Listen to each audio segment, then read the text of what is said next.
Welcome back to my channel. ये जो हमारी सीडीपी की सीरीज़ है इसकी आज दूसरी वीडियो है। पहली वीडियो ऑलरेडी आ चुकी है, अगर आपने अभी तक नहीं देखा है तो आप जाकर देख लीजिए। 20 क्वेश्चंस हैं हर एक वीडियो में और ये सीरीज़ चलने वाली है अप टू 500 क्वेश्चंस। उससे आगे भी अगर मुझे कुछ अच्छे सिलेक्टिव क्वेश्चन मिलेंगे तो मैं वो आपके लिए ज़रूर कंसीडर करूँगी। फ़िलहाल के लिए अगर वीडियो नंबर फर्स्ट अगर अभी तक आपने नहीं देखी है तो उसको ज़रूर से जाके विज़िट कीजिए। आज इस सीरीज़ की सेकंड वीडियो है हमारी जिसमें भी 20 क्वेश्चंस हैं। तो आज हम क्वेश्चन नंबर 21 से क्वेश्चन नंबर 40 तक के क्वेश्चंस जो हैं वो सॉल्व करने वाले हैं। तो चलिए स्टार्ट करते हैं क्वेश्चन नंबर 21 से। असर्शन रीज़न का ये क्वेश्चन है। तो असर्शन है यहाँ पर a teacher should choose pedagogy and content which yields formation of new knowledge and advances higher order skill among student. ये स्टेटमेंट बोल रहा है कि एक टीचर को ऐसी पेडागोजी का यूज़ करना चाहिए, ऐसे कंटेंट उनको चूज़ करने चाहिए जो कि बच्चों में न्यू स्किल को, न्यू नॉलेज को डेवलप करें और बच्चों की हायर ऑर्डर थिंकिंग स्किल जो है वो एडवांस हो, उसमें इम्प्रूवमेंट आए। ये स्टेटमेंट का ये मतलब हुआ यहाँ पर। रीज़न इसका बोल रहा है कि children have ability to construct and interpret new knowledge. बच्चों के अंदर ऐसी एबिलिटी होती है कि वो नई नई चीज़ों को जल्दी से सीखते हैं, जल्दी से एब्जॉर्व करते हैं। तो बिल्कुल सही बात है। असर्शन और रीज़न यहाँ पर दोनों सही होता है। जो रीज़न है वो असर्शन को अच्छे से एक्सप्लेन कर रहा है। तो इसका करेक्ट आंसर होगा option number A. Both A and R true and R is the correct explanation of A. चलते हैं नेक्स्ट क्वेश्चन में। क्वेश्चन नंबर 22 है। Maya, a 14 years old girl, learns to paint by watching YouTube videos of a young painter.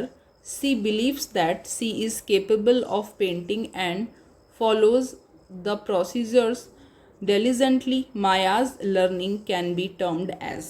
ठीक है, question का मतलब यहाँ पर ये है, माया एक बच्ची है, एक स्टूडेंट है, 14 ईयर्स एज है उसकी और वो यूट्यूब वीडियो से क्या सीख रही है, पेंटिंग करना सीख रही है यूट्यूब वीडियो से। और उसको ऐसा लगता है कि she is capable of painting and follow the procedures. ठीक है, उसको ऐसा लगता है कि वो पेंट करने के लिए केपेबल है, उसको पेंटिंग आती है, पेंटिंग कर सकती है वो।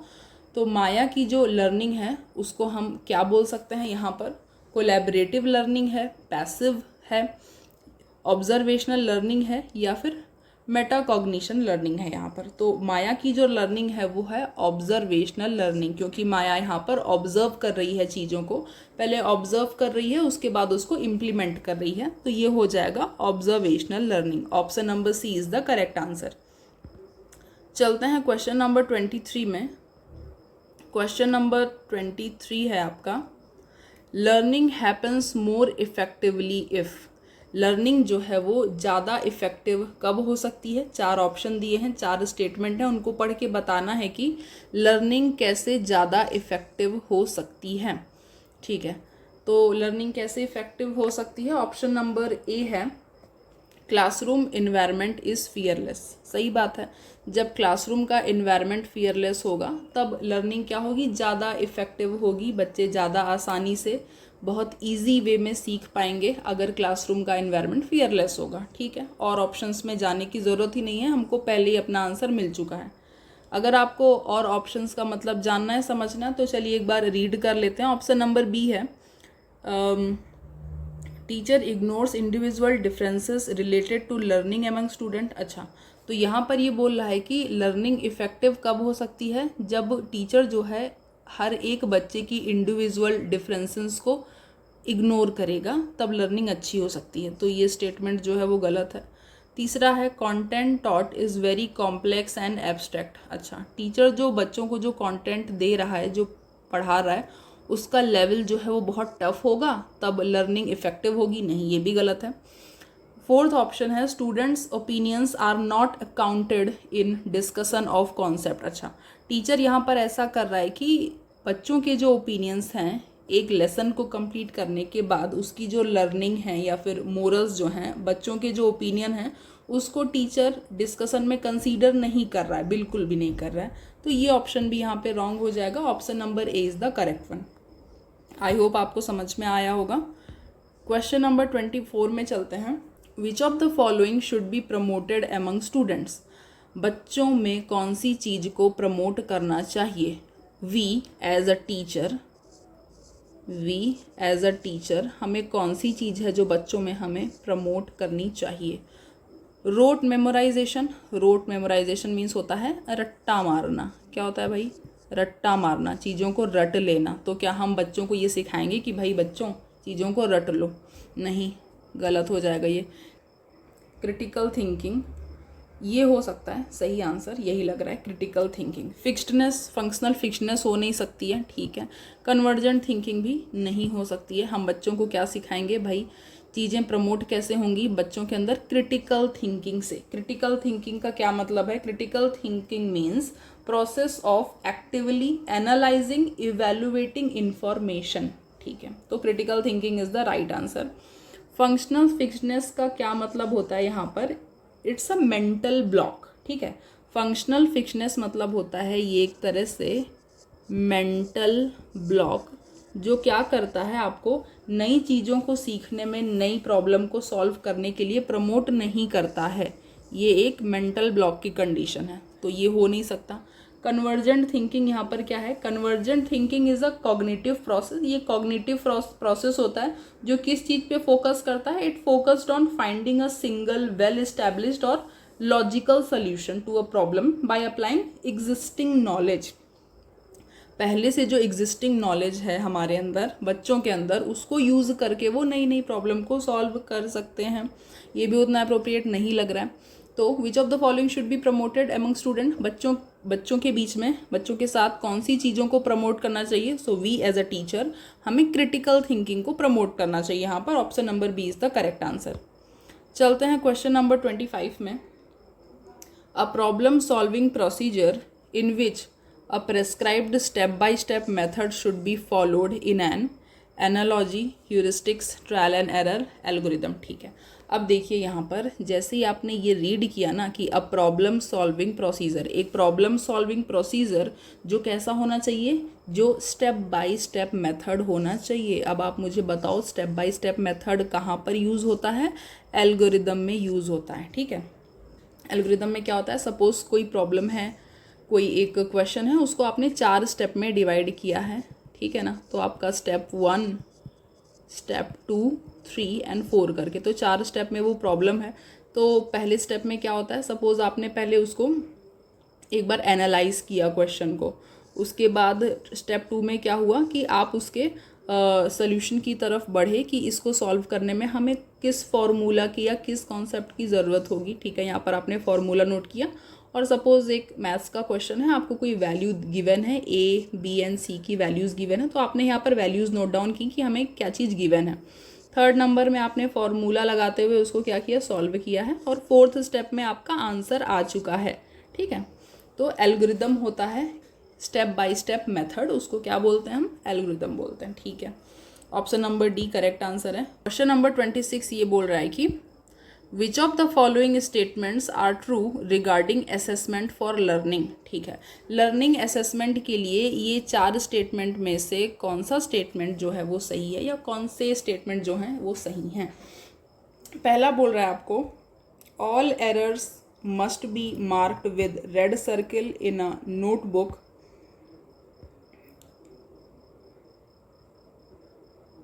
ये बोल रहा है आपको all errors must be marked with red circle in a notebook to induce fear. अच्छा, ये बोल रहा है कि हम टीचिंग असेसमेंट को इस तरह से फॉलो कर सकते हैं, मतलब टीचिंग असेसमेंट के लिए ये सही है कि बच्चे से कॉपी में लिखते हुए जो भी गलतियां हुई हैं उन गलतियों को बच्चा क्या करे? रेड पेन से सर्किल करता जाए। तो क्या ये बात सही है? नहीं, ये चीज़ बिल्कुल गलत है। ऐसा करने के लिए हम बच्चों को बिल्कुल प्रमोट नहीं करते और बच्चों को ये करना भी नहीं चाहिए। सेकेंड ऑप्शन है error should be used as opportunity to know about students learning. ये बोल रहा है कि बच्चे अपनी गलतियों से सीखते हैं, बच्चों से जो गलतियां होती हैं वो एक तरह से उनके लिए अपॉर्चुनिटी हैं नई चीज़ों को सीखने के लिए, कॉन्सेप्ट को समझने के लिए, ठीक है, सही है ये वाला। Peer assessment can be used as a way of feedback to each other. Peer assessment means होता है एक तरह से ग्रुप डिस्कशन। बच्चे जो ग्रुप में पढ़ाई करते हैं, साथ में असाइनमेंट सॉल्व करते हैं, क्वेश्चन प्रैक्टिस करते हैं, ग्रुप डिस्कशन करते हैं, तो वो क्या है?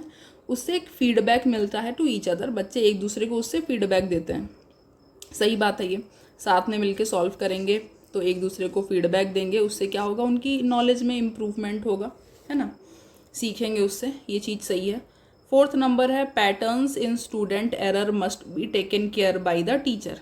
बच्चों से जो भी गलतियां होंगी उनकी टेकिंग केयर की रिस्पॉन्सिबिलिटी है टीचर की। टीचर उनको बताएगा कि कहाँ पर आपने एरर्स की है, और आप एरर से भी क्या कर सकते हो, न्यू लर्निंग अपॉर्चुनिटी वहाँ से भी क्रिएट हो सकती है, क्योंकि बच्चों को पता चलेगा गलती कहाँ पर हुई है।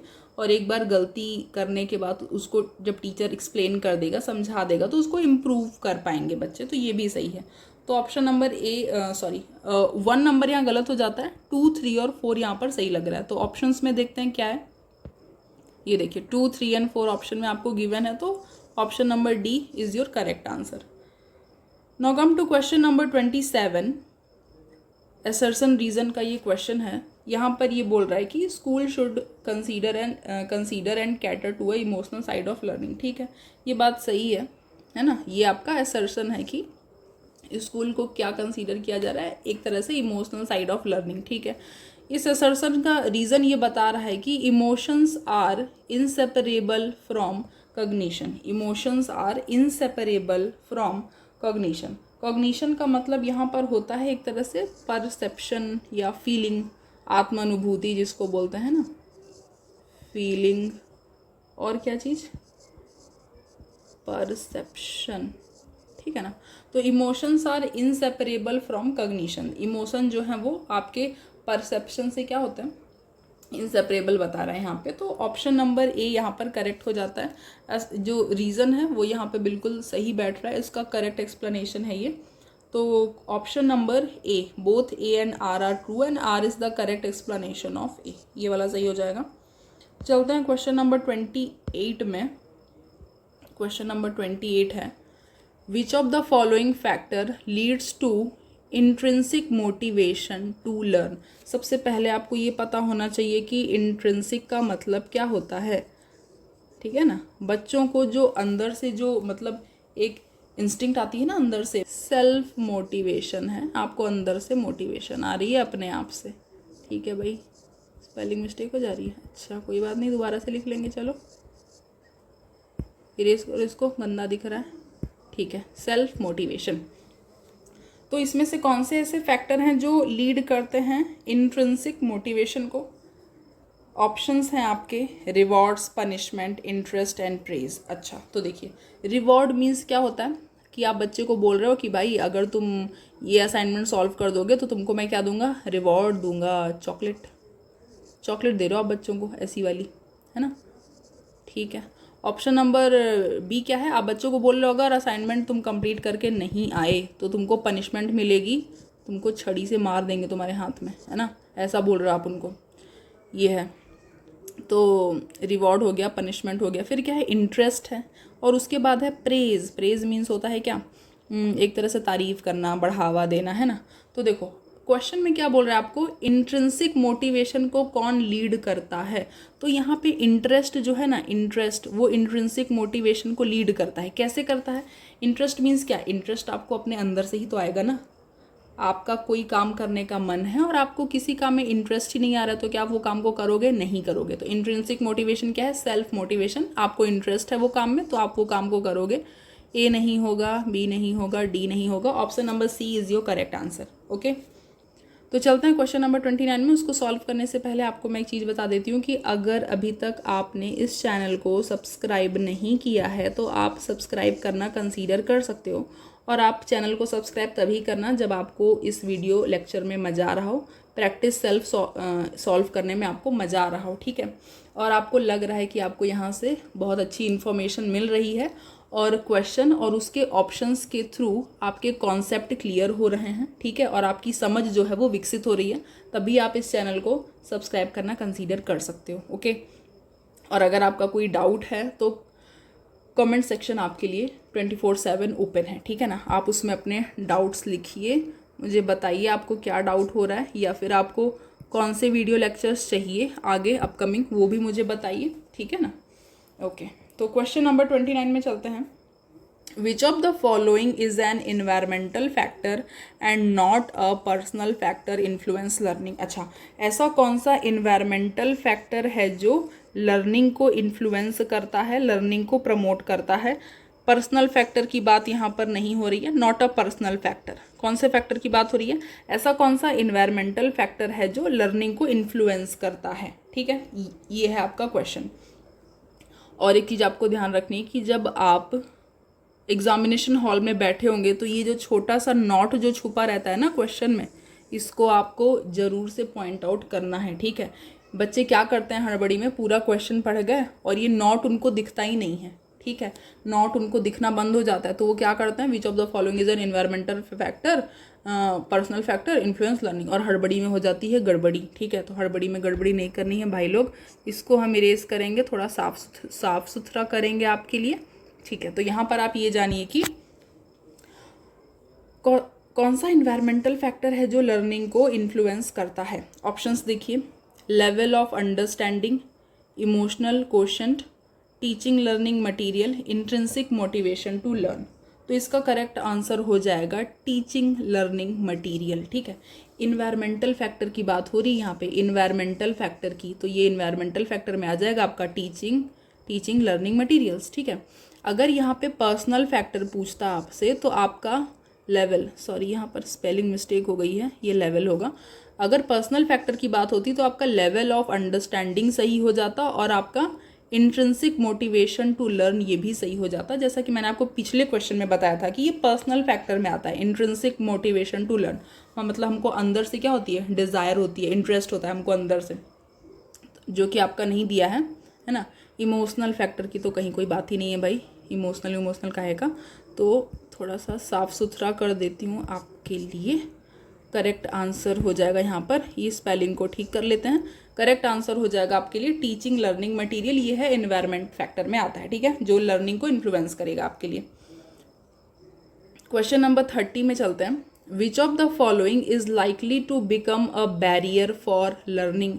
ये 4 ऑप्शंस में से ऐसे कौन से ऑप्शन हैं जो लर्निंग के लिए एक बैरियर हैं। बैरियर मतलब होता है बाधा, ऑब्स्ट्रैकल, ठीक है ना, बाधा, ठीक है। ऑप्शन नंबर ए है फ्लेक्सिबल करिकुलम। फ्लेक्सिबल करिकुलम हमारे लर्निंग के लिए बैरियर है? नहीं, फ्लेक्सिबल करिकुलम तो बैरियर नहीं है लर्निंग के लिए। Option number be multiple sensory approach of learning, क्या ये बाधा है लर्निंग के लिए? बिल्कुल नहीं है। अच्छा, उसके बाद ऑप्शन नंबर सी है same ability grouping of student, क्या ये बाधा है लर्निंग के लिए? बिल्कुल ये बाधा है लर्निंग के लिए। मैंने आपको पिछले लेक्चर में, पहली वीडियो में मैंने आपको बताया था कि same ability grouping of student, इसका क्या मतलब होता है। सपोज क्लास में 40 स्टूडेंट हैं और आपने मतलब आप ही ने एज अ टीचर आपने 10-10 बच्चों की ग्रुपिंग कर दी। इन 40 बच्चों को आपने 4 कैटेगरी में डिवाइड कर दिया है, एक एक ग्रुप में आपने 10 बच्चों को रखा है भाई, सेम एबिलिटी के हिसाब से। सपोज 40 बच्चे हैं जिनमें से 10 बहुत अच्छी पढ़ाई करते हैं, ब्रिलियंट हैं, उनको आपने अलग रखा। 10 बच्चे हैं जो बहुत ज़्यादा वीक हैं, उनको आपने अलग रखा। बाकी 10 जो हैं वो स्पोर्ट्स एक्टिविटीज़ में बहुत अच्छे हैं, उनको अलग रखा। बाकी के जो 10 हैं वो स्कूल आते ही नहीं है, जा वो क्या हैं भाई, रेगुलर एब्सेंट रहते हैं, क्लासेस अटेंड नहीं करते, उनको आपने अलग ग्रुप में रख दिया। क्या ये अच्छी बात है? तो ये जो है ये हमारी लर्निंग को बाधा डालेगा, लर्निंग में ये बैरियर है, लर्निंग के लिए ये ऑब्स्टेकल है, ठीक है ना। ऐसा नहीं करना चाहिए टीचर को। तो ऑप्शन नंबर सी हो जाएगा आपका करेक्ट आंसर। थोड़ा सा साफ सुथरा करते हुए ये हो जाएगा इसका correct answer, same ability grouping of teaching. अगर आप मेरे साथ साथ क्वेश्चन को, ये सारे क्वेश्चन आंसर को एक पेपर में अगर नोट डाउन कर रहे हैं तो बहुत अच्छी बात है, कर लीजिए। या फिर अगर आपको इसका PDF चाहिए, अगर आपको वीडियो लेक्चर का PDF चाहिए तो आप मुझे टेलीग्राम में ज्वाइन कर सकते हैं। वहाँ पे मैं रेगुलर PDF अपलोड करती हूँ। टेलीग्राम का लिंक मैंने वीडियो के डिस्क्रिप्शन में दे दिया है, वहाँ से आप जाके टेलीग्राम ग्रुप ज्वाइन कर सकते हैं, ठीक है। वहाँ पर आपको PDF अवेलेबल हो जाएगी। क्वेश्चन नंबर 31 है, recent theories in a field of child development suggest that development get influenced by। recent जो थ्योरी है चाइल्ड डेवलपमेंट की वो सजेस्ट करती है कि जो डेवलपमेंट है वो इन्फ्लुएंस्ड होता है किससे, ठीक है ना। तो किससे, देखिए ऑप्शंस दिए हैं, genetics, education, culture and social policies. तो क्वेश्चन नंबर 31 का करेक्ट आंसर होगा ऑप्शन नंबर डी। चारों चीज़ें जो हैं वो इन्फ्लुएंस करती हैं किसको, डेवलपमेंट को, ठीक है ना। तो जो रीसेंट थ्योरी है चाइल्ड डेवलपमेंट की, उसमें क्या सजेशंस है कि डेवलपमेंट जो है वो इन्फ्लुएंस होती है किन चीज़ों से भाई, तो जेनेटिक्स से भी होती है, education, cultural and social policies. Option number D is the correct answer. चारों ऑप्शंस जो होंगे वो सही होंगे। चलते हैं क्वेश्चन नंबर 32 में। Development of children occurs, development of children occurs, option number A, in an orderly manner but is individualistic in nature. Option number B है, in a disorderly manner suddenly at a particular moment. C है at the same rate for all children across the world.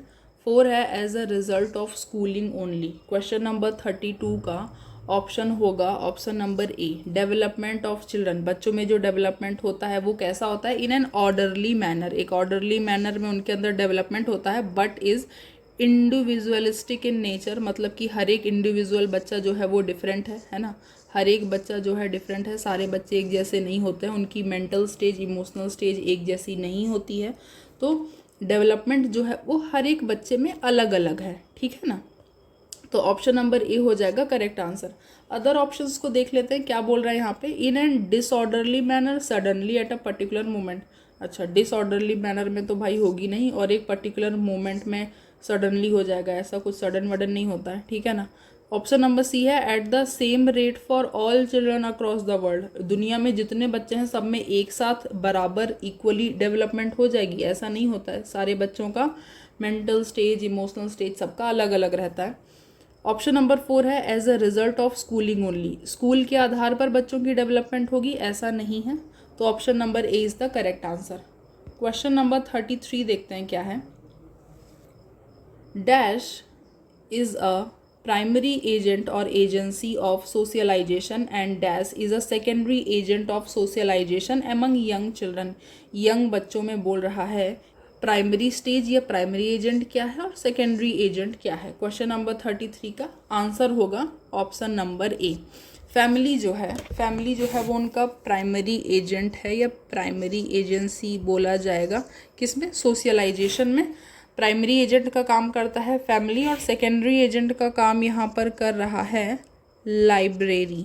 Okay, तो family and library हो जाएगा correct answer, क्योंकि यहाँ बच्चों की बात हो रही है तो पेरेंट, वर्क प्लेस का तो कोई सीन ही नहीं है, मास मीडिया का भी सीन नहीं है, लॉ एंड इसका भी कोई सीन नहीं है ना, तो प्राइमरी एजेंट के तौर पे है फैमिली, और सेकेंडरी में आ जाएगा आपका लाइब्रेरी। ऑप्शन नंबर ए हो जाएगा correct answer. Now come to question number 34।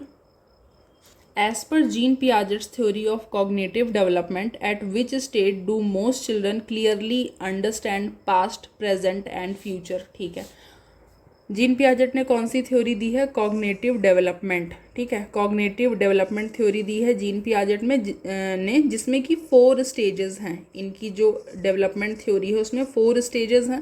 पहला स्टेज है सेंसरी मोटर, जिसमें कौन सी एज ग्रुप के बच्चे हैं, 0 से 2 ईयर्स। दूसरा स्टेज है इनका प्री ऑपरेशनल, 2 से 7 ईयर्स के बच्चे। कंक्रीट ऑपरेशनल थर्ड स्टेज है, 7 से 11 ईयर्स के बच्चे। और फॉर्मल ऑपरेशनल जो है ये लास्ट स्टेज है, इसमें 12+ ईयर्स के बच्चे होते हैं, ठीक है ना। ये एज ग्रुप में इनके चारों स्टेजेस जो हैं वो इस तरह से डिवाइडेड हैं। तो क्वेश्चन है कि जीन पियाजेट की थ्योरी के अकॉर्डिंग ये चारों में से ऐसा कौन सा स्टेज है जिसमें बच्चा क्लियरली समझ पाता है या ध्यान रख पाता है, याद रख पाता है पास्ट को, प्रेजेंट को और फ्यूचर को, तीनों चीज़ को, ठीक है ना। तो इसका करेक्ट आंसर होगा option number C, concrete operational.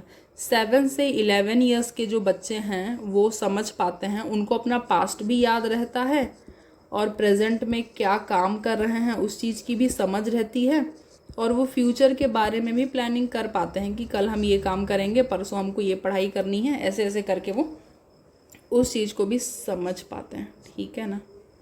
तो यहाँ पर हो जाएगा आपका option number C, concrete operational.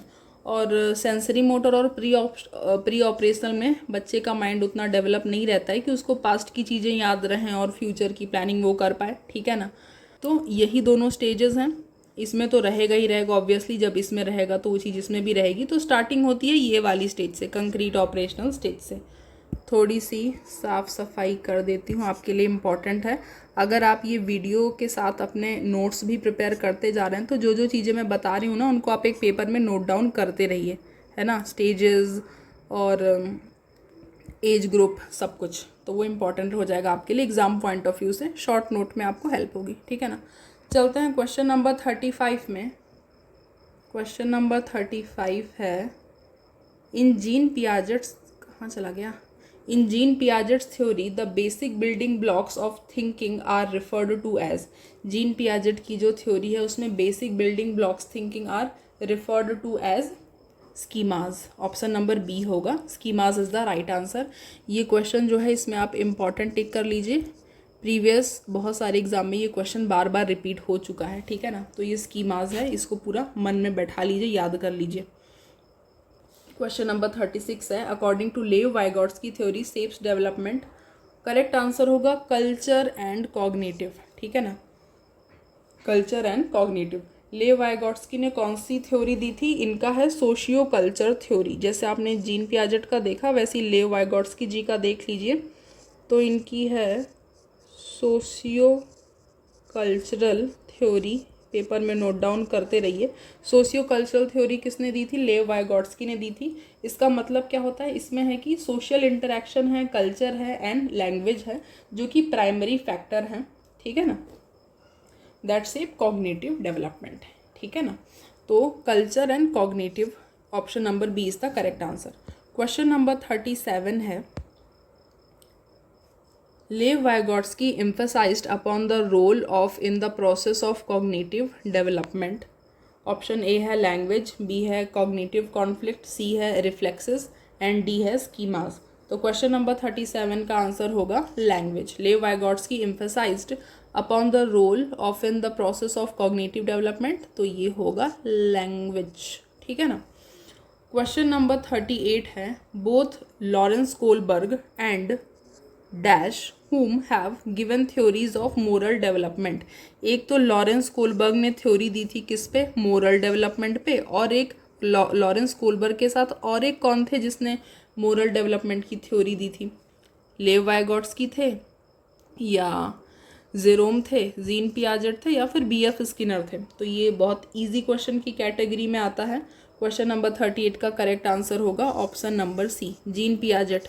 Gene Piaget और लॉरेंस कोलबर्ग दोनों ने कौन सी थ्योरी दी थी, थ्योरी ऑफ मोरल डेवलपमेंट, ठीक है ना। तो ऑप्शन नंबर सी हो जाएगा आपका करेक्ट आंसर। क्वेश्चन नंबर 39 है आपका, a teacher should be about his pedagogies rigid, inflexible, flexible या फिर इग्नोरेंट, ठीक है ना। तो इसका करेक्ट आंसर होगा सी, फ्लेक्सिबल। एक टीचर की पेडागॉजी कैसी होनी चाहिए, फ्लेक्सिबल होनी चाहिए, ठीक है ना। ये प्रीवियस क्वेश्चन में भी इस टाइप का कुछ आंसर था या फिर स्टेटमेंट टाइप का कुछ क्वेश्चन था, तो वहाँ पर भी हम ये चीज़ देखे थे कि teacher should be about his pedagogies flexible, ठीक है ना।